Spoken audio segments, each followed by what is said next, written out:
Hello everyone, welcome back to মুন্নিস kitchen. চলে আসলাম আরও একটা নতুন ভিডিও নিয়ে। আজকে তোমাদেরকে আমি করে দেখাবো চিংড়ি মাছের মালাইকারি রেসিপি।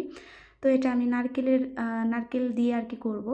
অনেকে অনেকভাবে করে থাকে। এর আগে আমার চ্যানেলে দেওয়া আছে টক দই দিয়ে করে দেখিয়েছিলাম, আজকে নারকেল দিয়ে করে দেখাবো।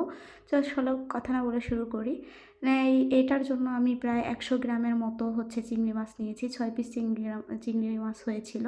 তো 1 কেজিতে 12টা চিংড়ি মাছ হয়েছিল আমার। তো দেখতেই পাচ্ছ চিংড়িগুলো বেশ বড় বড় ছিল। আমি চুকলাগুলো ছাড়িয়ে নিয়েছি যেখানে একটু ছোট দেখা যাচ্ছে। তো এটা কড়াইয়ের মধ্যে পরিমাণ মতো তেল দিয়ে আমি চিংড়ি মাছগুলো হালকা করে একটু ভেজে নিব।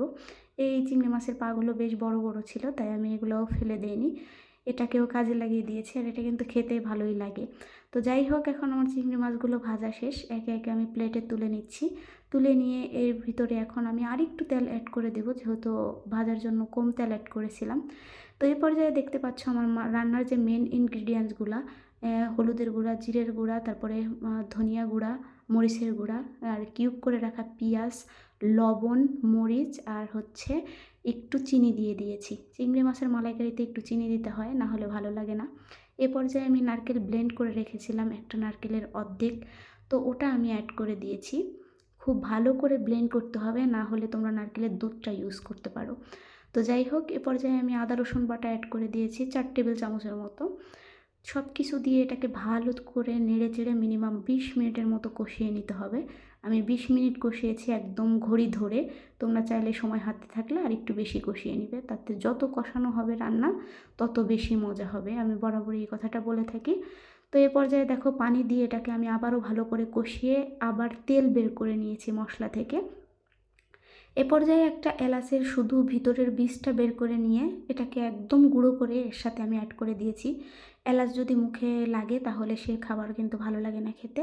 তো এ পর্যায়ে আমি চিংড়ি মাছ ভেজে রাখা যে চিংড়ি মাছগুলো ছিল ওটা দিয়ে দিয়েছি।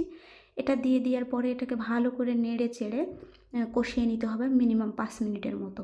5 মিনিটের মতো কষিয়ে নেওয়ার পরে এর ভিতরে পানি অ্যাড করে দিতে হবে।